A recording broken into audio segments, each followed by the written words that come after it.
Hello, aujourd'hui on commence ce nouveau studio vlog sur des petits plans de mes plantations, si on peut appeler ça comme ça. Et la petite nounours qui s'amuse à côté. Comme à chaque début de journée, j'essaye de m'organiser, donc je prends mon agenda et je note les tâches que je dois faire aujourd'hui. Et puis là, c'était montage vidéo, donc je m'arme de patience et je m'y mets.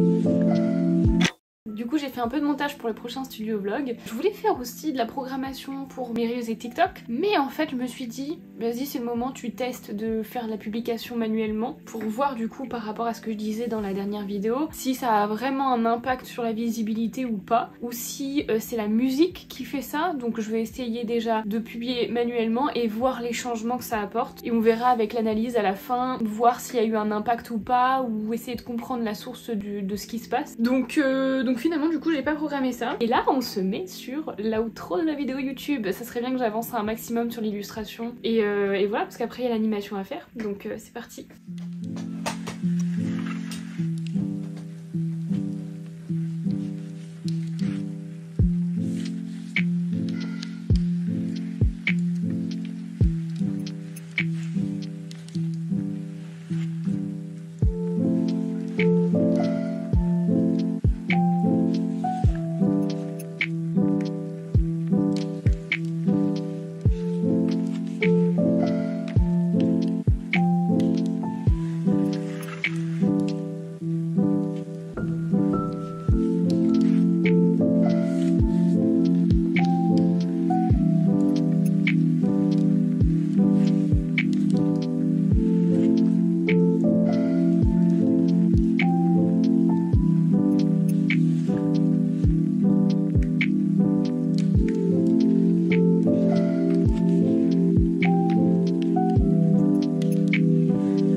Hello, on est jeudi 14 mars et aujourd'hui ne va pas être une journée très productive puisque je suis malade. Je me tape une sinusite donc qui me fait très mal au crâne, et en plus de ça j'ai de la fièvre, donc voilà. Ce matin j'ai pas fait grand chose, je vous avoue que j'ai juste glandouillé et regardé des vidéos. Mais là j'ai envie de faire des choses, j'ai envie d'avancer, j'ai envie de bouger. Donc je vais me remettre sur le dessin de l'outro et voilà, je vais faire un max que je peux aujourd'hui. Mais bon voilà, c'est pas la grande forme quoi.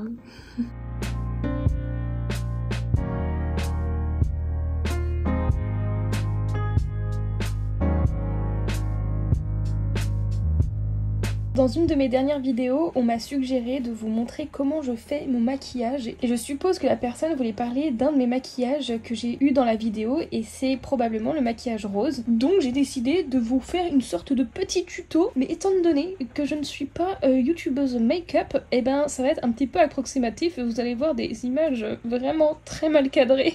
Alors c'est parti, je chope ma chocolate bar de chez Too Faced et j'utilise vraiment le fard que j'ai le plus utilisé de ma palette, c'est-à-dire le beige. Je viens le mettre sur absolument toute ma paupière et je l'applique au doigt parce que j'ai l'impression que les poudres s'appliquent beaucoup plus intensément quand on utilise le doigt que le pinceau. Donc ensuite je viens choper ma palette pleine de couleurs de chez NYX qui est la Ultimate et je fais un mélange des trois fards un peu rose-rouge, puis je viens les appliquer dans le coin externe de ma paupière en faisant comme une pointe, donc comme une forme de V. Après je viens étirer la matière dans le creux de ma paupière, puis je rajoute encore du fard pour vraiment que le rose soit bien plus intense. Je viens choper une couleur beige clair mais qui est vraiment très pâle, donc c'est quasiment un blanc, et j'alterne entre mon doigt où il y a le fard et un autre doigt où il n'y a pas de fard à paupières pour essayer d'estomper le fard entre le rose et le blanc. Avec un pinceau biseauté, j'utilise un fard à paupières noir que je viens mettre au ras de cils et j'étire vers l'extérieur pour essayer de faire une sorte de eyeliner un peu fumé. Donc là c'est une étape où je prends vraiment tout mon temps parce que c'est très facile de se rater à ce moment-là. Donc cet œil est fait, maintenant on passe au deuxième.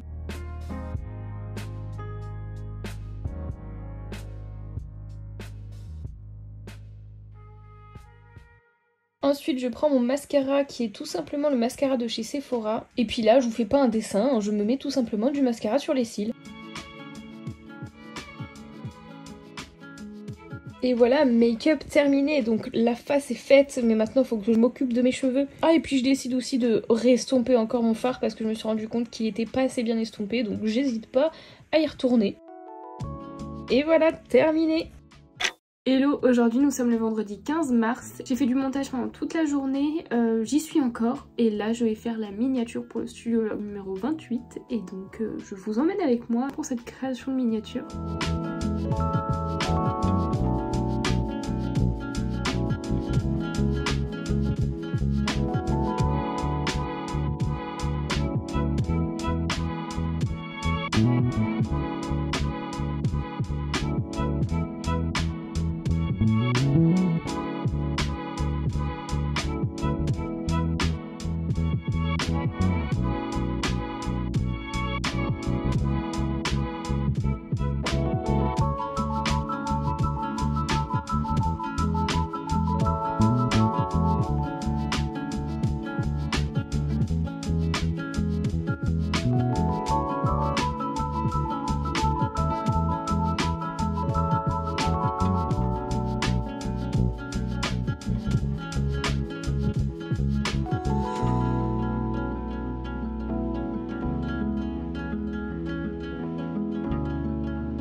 En ce moment, je me suis lancée dans une culture de tomates. Alors, ce n'était pas prévu, mais un soir, j'ai mangé une tomate et en fait, je me suis rendu compte que les graines à l'intérieur commençaient à germer. Donc, je les ai récupérées et je me suis dit, bah tiens, si ça germe, autant les faire pousser. Du coup, j'ai pris une barquette et j'ai commencé à les faire pousser. Là, ici, j'ai une barquette pleine de terreau et il n'y a rien dedans parce que c'était l'ancienne barquette où j'avais commencé à faire pousser mes graines. Après, elles ont grandi, du coup, je les ai toutes mises dans des pots différents et un peu plus espacés parce que là, elles étaient vraiment toutes entassées. Et j'avais que du terreau et mon terreau, je l'avais lissé. Est-ce que vous voyez le trou qu'il y a dans ce terreau? Ça ressemble étrangement à une patte de chat.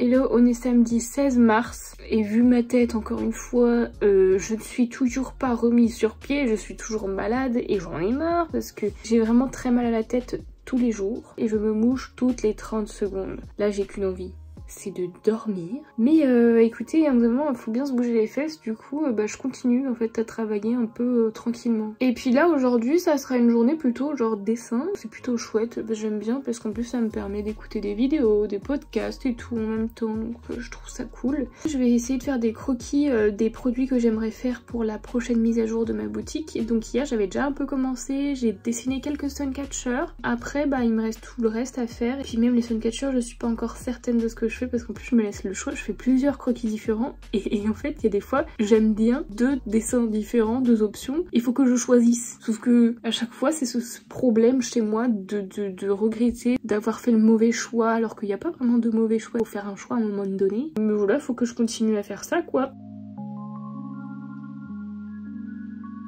J'ai essayé de dessiner un petit peu dans mon carnet pour avoir des idées et des suncatchers que j'aimerais faire. J'aimerais un soleil, un papillon et un champignon. J'ai fait plein de croquis. On peut observer que pour le soleil, je suis vraiment dans le doute. J'ai fait vraiment plein de versions parce que j'arrive pas à trouver trouver quelque chose qui me plaît vraiment. Donc j'ai fait plein de versions et je pense que je vais essayer de faire un peu un mix de ce que j'aime dans chacun d'entre eux. J'ai le petit champignon avec l'escargot, je le trouve absolument mignon, je suis trop amoureuse. Je suis trop amoureuse de lui, du coup j'ai même pas fait d'autres versions tellement lui il est parfait pour moi, du coup voilà. Il restera plus qu'à les refaire du coup au propre sur Procreate, puis ajuster ce qui va pas et ça sera ok. J'ai dessiné beaucoup sur les Suncatcher, donc je suis satisfaite des dessins que j'ai faits, donc je suis contente. Je me suis dit je vais enchaîner, je vais faire les croquis des autres produits que j'ai envie de faire et tout, et en fait j'ai eu beaucoup de mal à me mettre sur autre chose. Donc j'ai essayé de réfléchir pour un potentiel print et j'arrive pas à trouver en fait l'idée que j'ai envie de faire. En fait je sais de façon générale que j'ai envie de faire quelque chose qui appartient à la saison et qui donne une ambiance un peu printemps-été, mais je sais pas encore quelle scène en particulier. Je suis pleine de doutes parce que je voudrais pas que ça ressemble de trop à ce que j'avais fait l'année dernière pour le printemps, qui était un pique-nique en fait dans la nature. Donc j'hésite, peut-être quelqu'un qui jardine, en fait je sais pas. Et puis là ça me vient pas parce que je pense que j'ai été focus Suncatcher et là j'ai du mal en fait à me concentrer sur autre chose. Donc je pense que je vais prendre une pause, je vais aller manger un petit truc et après je vais revenir et je pense que je vais faire autre chose. C'est bon, j'ai mangé un petit bout, maintenant je suis dans une autre énergie, j'ai envie de recommencer à faire autre chose. Je commençais un peu à m'assoupir tout à l'heure, j'étais pas trop bien, j'avais envie de dormir et tout. Là je pense dans pas longtemps j'ai envie de dormir aussi parce que je vais avoir une petite digestion à faire. Je me ressens mieux donc je peux me relancer dans un nouveau truc et je pense que je vais me lancer dans un truc complètement différent et assez exceptionnel par rapport à ce que je fais d'habitude, puisque là ça sera plus du point personnel que professionnel. J'aimerais créer quelque chose pour l'anniversaire de mon copain. Alors attention, je sais pas si ce vlog sera sorti avant ton anniversaire, mais si c'est le cas, ne regarde pas. S'il te plaît, ne regarde pas la suite, garde le mystère et voilà. Donc maintenant t'es prévenu, quitte cette page et tu regarderas plus tard. Bon, maintenant qu'il est prévenu et que nous sommes entre nous, c'est un grand fan de One Piece. Et vous voyez dans cet animé là, il y a les affiches Wanted où t'as la tête d'un personnage et avec une prime et tout. Et donc j'aimerais en faire une mais dans le même style de dessin mais avec mon copain dessus. Je pense que ça peut lui faire plaisir parce qu'il m'en a déjà parlé 2-3 fois. Donc ça serait cool que je puisse le faire.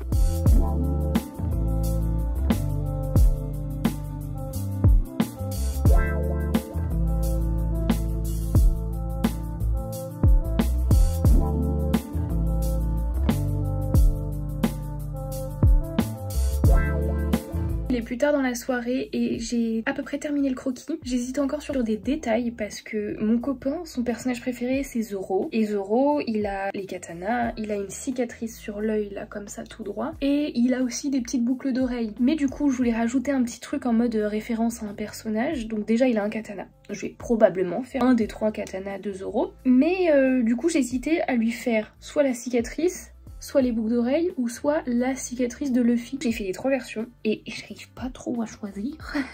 Du coup je pense que je vais attendre un petit peu, le revoir demain et choisir demain ce que je prends. Mais en tout cas je suis contente parce que ça rend bien et je trouve que c'est crédible. Donc c'est le principal, je suis satisfaite.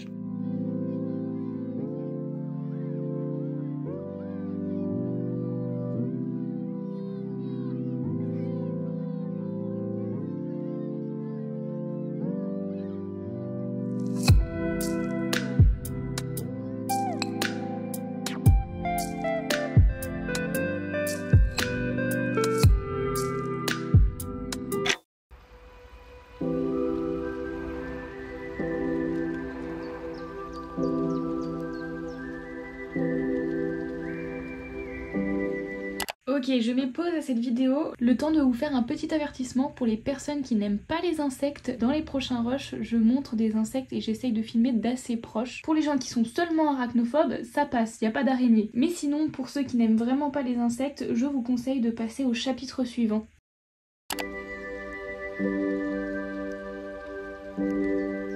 En faisant ma petite promenade dans la forêt, près du champ avec plein de jonquilles, j'ai fait une drôle de découverte puisque je ne connaissais absolument pas cet insecte et il m'a sauté aux yeux dès que je suis rentrée dans le pré parce qu'en fait il y en avait partout et ils sont énorme. Et à ce moment-là, je me suis dit, oulala, on va faire attention là on marche parce que je sais pas s'il est dangereux, s'il pique, s'il vole, je ne sais pas trop. Du coup, j'ai fait mes petites recherches et en fait, c'est un méloé printanier. Donc on peut l'observer entre mars et juillet, la période où les femelles pondent au sol. Une fois qu'elles ont pondu au sol, les œufs vont se transformer en larves et les larves vont grimper sur les fleurs et attendre qu'il y ait un insecte volant tel qu'une abeille, une guêpe qui se pose sur la fleur pour en profiter de grimper dessus et se faire emmener tout droit vers le nid de ces insectes. Et donc ici ils vont profiter de ce moment pour se nourrir des œufs et essayer de grandir jusqu'à se transformer en cet insecte que vous voyez là. Donc voilà, je ne connaissais absolument pas, on fait tous les jours des découvertes.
Ce matin j'ai reçu mon imprimante laser du coup pour pouvoir faire du foil. Je l'ai pas encore testé, je l'ai pas encore installé. Je vais m'occuper de ça un peu plus tard dans l'après-midi. Sinon aujourd'hui j'ai emballé une commande Etsy, puis j'ai réfléchi aussi à des produits pour la prochaine mise à jour de ma boutique. Donc j'ai fait plein de petits dessins, d'idées que j'ai. Il y a des choses qui sont plus abouties que d'autres, donc je continue un peu à faire ces petites recherches. Une fois que j'aurai tous les croquis et que je saurai exactement là où je vais commencer vraiment à créer les produits, donc faire les dessins, après la fabrication, etc. J'ai également pris un petit temps aujourd'hui pour répondre à tous vos petits commentaires YouTube, et puis là maintenant je me mets encore une fois sur le dessin de l'outro YouTube.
de faire plusieurs tests de foil sur plusieurs papiers différents. Il y a des papiers où c'est concluant, où c'est vraiment bien je trouve, mais il y a d'autres papiers où ça marche pas et je suis déçue et je ne sais pas encore trop quoi faire pour que ça fonctionne. Je sais pas s'il y a des solutions même en fait pour que ça fonctionne. Il faut que je teste des trucs, mais j'ai testé déjà pas mal de choses ce soir donc je sais pas trop quoi faire. J'ai testé sur mon papier que j'utilise pour faire les planches d'autocollants. C'est un papier photo mat mais autocollant. Et franchement ça rend super bien. Il y a juste une petite trace en dessous de noir. Mais ça c'est moi qui ai mal mis le papier. Du coup c'était un petit peu décalé. Mais sinon toutes les parties où il y avait le foil, ça a plutôt bien pris. À la limite si on est tatillon, il y a vraiment une petite ligne autour des formes où on voit un petit peu le noir de l'encre qui est en dessous. Mais sinon faut vraiment être tatillon parce que ça passe quoi. C'est vraiment beau. J'ai testé sur le papier autocollant que j'utilise pour faire mes stickers uniques ou mes packs de stickers et donc c'est du papier brillant pour le coup et là vraiment le résultat est nickel, incroyable. Je pense que ça doit être dû à la surface lisse du papier brillant en fait, qui fait que ça doit bien adhérer partout et il doit pas y avoir de grains ou de choses comme ça. Je pense que plus il y a de grains sur la feuille, moins ça fonctionne. Et j'ai terminé par la feuille que j'utilise pour faire mes prints, donc c'est un papier mat et là pour le coup je suis super déçue parce que ça fait des petites tachetés noires en fait. Donc ce qui se passe c'est que le foil n'adhère pas complètement à l'encre, qui laisse des petits trous apparaître et ça se voit vraiment beaucoup et donc c'est pas beau. Donc c'est là où je sais pas comment régler ce souci. Parce que j'ai mis tous des bons réglages pour avoir un maximum d'encre sur la feuille, donc pour que ça adhère bien. Et puis j'utilise une plastifieuse classique, donc je sais que ça peut probablement venir d'ici, puisqu'en fait c'est une machine où je peux pas régler forcément la température et peut-être que c'est pas assez chaud. Ou alors ça vient du micro-grain qu'il y a sur la feuille. Je vous dis mon papier il est vraiment lisse au toucher, mais quand vous regardez de très près il y a comme des petits grains. Donc est-ce que c'est dû à ça? Je sais pas. Je suis un peu déçue parce que je m'attendais vraiment à pouvoir l'utiliser avec ce papier là puisque c'est le papier que j'utilise pour faire tout ce qui est mes prints et mes marque-pages et j'avais plein d'idées de marque-pages avec des petits effets holographiques et tout. Là bah c'est un peu remis pour plus tard on va dire. Donc je pense que je vais m'arrêter là pour aujourd'hui parce que j'ai quand même fait pas mal de tests. Il est déjà tard, je sais pas quelle heure il est mais il est déjà tard, je crois qu'il est bien plus tard que 19h, peut-être on s'approche des 20h probablement. Donc je m'arrête là pour aujourd'hui et je vais juste je pense faire des petites recherches tranquilles en fait pour voir ce que je peux améliorer. C'est maintenant la fin de ce studio vlog et maintenant vous allez découvrir la nouvelle outro de mes vidéos YouTube. Je suis super contente de l'avoir terminée, de pouvoir enfin vous la montrer. Donc c'est parti.